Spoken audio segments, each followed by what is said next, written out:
What's up, nerds? It's your boy, the OG GM, coming to you live on the 21st day of March 2023 at 9:30 in the morning. It's raining again. It's the second day of spring. I'm drinking coffee, and we have a flash flood warning here at Site B.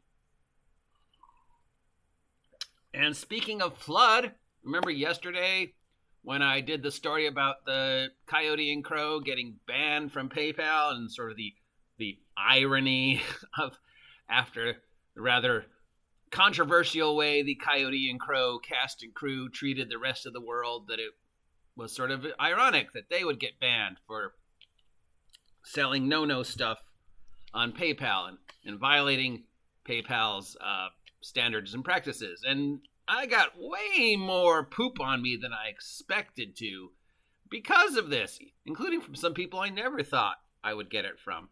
And, people were like, well, it's crappy that PayPal did that, and they've done that before, and, this guy, and all these other things. And I was like, well, the story was that the irony, not what happened. And two, we're only getting his side of the story. We don't know what actually happening. And they're like, well, the PayPal didn't even tell him. It's like, well, you don't know PayPal didn't warn them because technically they have to warn them. Well, they've done this before. Yeah, but again, we only know one side of the story. PayPal is notoriously close-lipped. If only there was some way to look it up. If only there was some magical device that allowed you to access PayPal's terms and services and read them, if only something like that existed. Sadly, all we have is the internet, so I guess we'll just have to go to PayPal's site and read their terms of services to see what the actual story is. But first, the Coyote Crow has posted up the following. Ending our relationship with PayPal. From the start, I dreaded working with PayPal. There's a wealth of reasons to dislike the platform itself as well as its founder, Peter Thiel. But we here at the CNC Games were using it for two reasons. First, I needed a way to pay contractors easily in a way that made sense for them. Roughly 80% of my contractors request to be paid through PayPal, and I try to be conscious of their needs. Because there's no other way to do this in the entire world. Like direct deposits, or using a credit card, or Apple Pay, or 10,000 other ways, Expedient, Zillow, Zia. Second, it's a massive default payment option through most web stores. We currently use Shopify, and a large portions of our sales there come through PayPal, because Shopify doesn't use any other way to get you money. Oh, wait, yeah, it does. I use Shopify. On 3/17, our business account received the following. You will no longer do business with PayPal. After review of your account activity, we determined that you're in violation of the PayPal's acceptable use policy, specifically the sale of sexually oriented materials or services. As a result, your account has been permanently limited, and you won't be able to contact any further business using PayPal. Permanently limited. It's not banned. He was limited.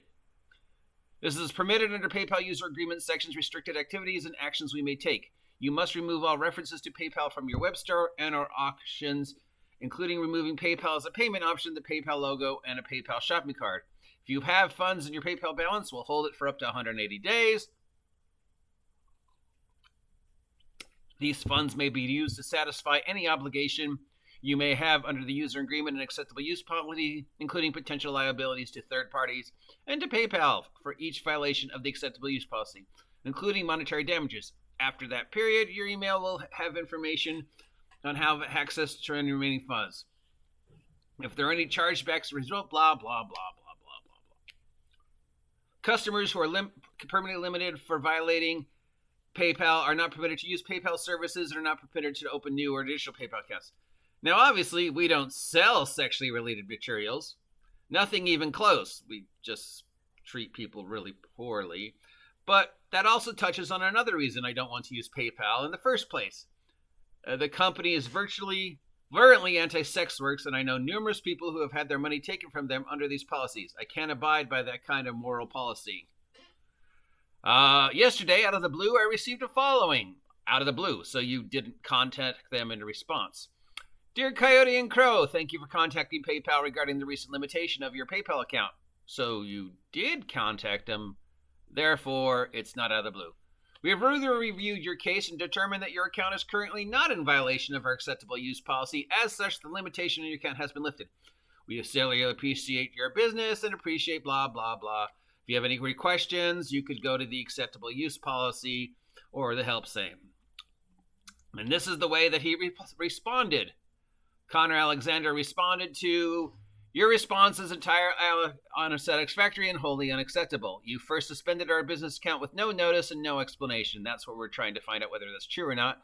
Then your customer service process was not only incredibly difficult to navigate, but once I did finally get a hold of a human being, they weren't able to do anything other than repeat your ridiculous assertions. Normally, that we were in violation of some sort of policy, but that there was no details or specifics available, no ability to appeal, and you couldn't speak to anybody further, and no other recourses. You then put a hold on my funds. You reviewed our own review and found that there was no violation. You then decided to be magnanimous as return me to my account and give me access to my funds. However, since I don't know what caused the violation in the first place, I have to now contend with the idea that at any moment you may lock my account for any reasons that are completely opaque and out of my control. So, in line with your own communication procedure style, let me respond to you that in language you seem to understand. After reviewing PayPal's recent activity, we found that you violate numerous Coyote and Crow games policies and standards, and we are ending our business with you permanently. We will not detail any specific policies you violated, and there's no recourse for you. We realize that this email is likely being received by nothing but a bot or slowly underpaid employed. We will not have reason to care. This, too, is a violation of Coyote and Crow's game policies and standards. Little much there, Mr. Alexander? Perhaps. Was he in his rights to be upset? Of course he was. Is he in his rights to end his association with PayPal? Of course he is. Did he violate PayPal's acceptable use policy? Let's find out. Last updated October 29th, 2022. You may not use the PayPal services for activities that violate any law, structure, or ordinance or legislation. Relate in the transactions involving narcotics, cigarettes, drugs, items that encourage illegal activity, stolen goods, the promotion of hate, violence, or racial or other form of intolerance that is discriminatory or financially exploiting of a crime. The promotion of hate, violence, racial, or other forms of intolerance. Coyote and Crow. Things you've said about other people. Items that are considered obscene. Items that infringe or violate any copyright, trademark, right, publicity, privacy, or other proprietary rights under the laws. Certain sexually oriented materials or services. Ammunitions and firearms. Relate to the transactions of third parties, showing things, get-rich schemes, stuff like that. Involve the sales of products or services identified by government agents as highly likelihood to be fraudulent. Related to transactions involving any activity you require. Okay, so that is the things that will you do. Now, the question is, did he receive a warning, or did this happen out of nowhere? And what was it on the Coyote and Crow site that caused this in the first place? Does Coyote and does PayPal have to tell you? Now, from what little I understand, when you agree to the terms of services of a site, you agree to them. Which is why you're always told, read the terms and services, read the warranty, read the contract, read every page of the thing, because lawyers will slide stuff in. And let's face it, Coyote and Crow, you have definitely dived deep into the controversy end of the pool since day one. You have said some very, very unusually and uncomfortable statements over the years that many people have taken in a bad way. And you've placed yourself, whether intentionally or unintentionally, on a moral high ground that is very difficult to make communicating with you. So, Does PayPal have to warn you if you're violating their services? Doesn't say they do, doesn't say they don't.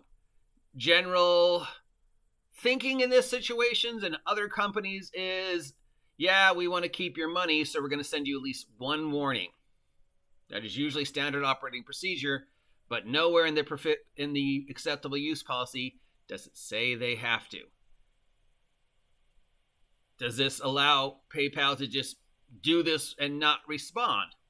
Well, again, that's a very iffy, wibbly wobbly thing. And again, I'm not a lawyer, but I worked with one for 6 months.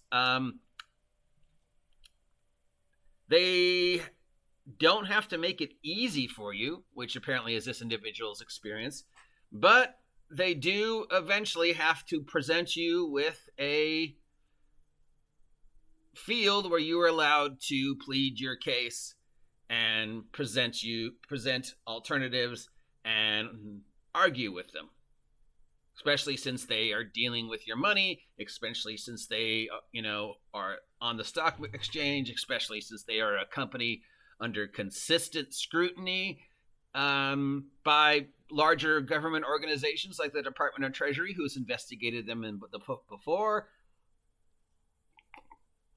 So was PayPal in the right to cancel this guy's thing without any warning? And did he or didn't he receive any warning or the ahead of time? We'll never know the truth. Were there ways PayPal probably could have handled this better? Absolutely. Has there been a history of this individual having issues with gaming companies and PayPal and banks and the world in general? 100% for sure, I don't know. But the general opinion is, and what little facts I know, it definitely is an uphill relationship with this individual. So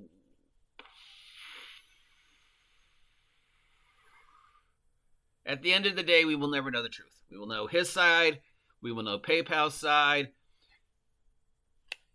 Move forward. Do we want this guy to lose money? Absolutely not. I don't want anybody to lose money. Is this a karmic retribution for some of the things this individual has said over the years about the rest of the gaming community? If you believe in such things, maybe it is. Maybe it isn't. I don't know. I just feel like I have to do my due diligence regarding this story since people gave me some poop for talking about it yesterday. And yesterday I was just sort of, making fun of the irony that the guy who has spent, so much time talking about how everybody else needs to be banned from everything got banned. Now today I'm doing my due diligence, I'm doing my research, and this is what I know based upon what he has said and what PayPal has said. I will never know if PayPal did warn him or not. It feels like they would, considering I've received warnings from YouTube, Twitter, and PayPal for things I did that violated the policy. And then I went back and fixed it, and they were like, okay, thank you. Since there are methods to interact with PayPal, YouTube, Twitter, Reddit, whatever, when placed in this situation, and have them review your case, and then, they will do what they feel is appropriate, and then you can respond. He's choosing to respond by ending his association with PayPal. Okay, fine. Is his letter maybe a little dramatic? Possibly. Is he in his rights to write that letter? Of course he is. Do we blame him? No. Is this going to get me in trouble? Probably. So we end this with, what do you think? Do we even care? Is this newsworthy? Or should we just move on to something else? Do we now have to worry about other people getting the same ban hammer that this guy got? Because now PayPal has opened the floodgates. Speaking of floodgates, I'm under a flood warning. Of being able to just spontaneously ban people for no reason whatsoever. Terms of services are pretty clear, cut and dry. We might give you a warning, and then we're going to ban you, but we do have a system in place for you to appeal that. We're not going to make it easy for you, but it's there. And then if you can present us with the proof that our choice was in fault, we will unban you. And then you can move forward and decide whether you want to continue to associate with us or not. Have we heard the end of this story? No. Will I get in trouble for this post? Probably. Is there something else we should talk about instead? Definitely. But there you go. I didn't want to say anybody to say I didn't do my due diligence and follow up on the story. I'm really trying to get better at this whole reporting on gaming shit instead of just bad mouthing Wizards of the Coast all the time. That's it. If you appreciate this content, let me know. If you don't appreciate this content, let me know. If you're wondering why I'm not using SteamYard, it's because I've used up all my SteamYard minutes, and I'm not in the financial position to buy SteamYard minutes, which means you should probably support me. Yeah. Speaking of floods of self-promotion, why don't you head on over to Big Geek Emporium, link down below, and buy my merch. I've got nine amazing episodes, issues, publications of the Minions on a Mission series, each featuring a brand new monster and multiple ways to deal with that monster and tons of information and alternatives. Just released issue number 9, which is all NPCs. You asked for it, you got it. NPCs, including NPCs based upon possibly some of my followers. So that's it. That's the news.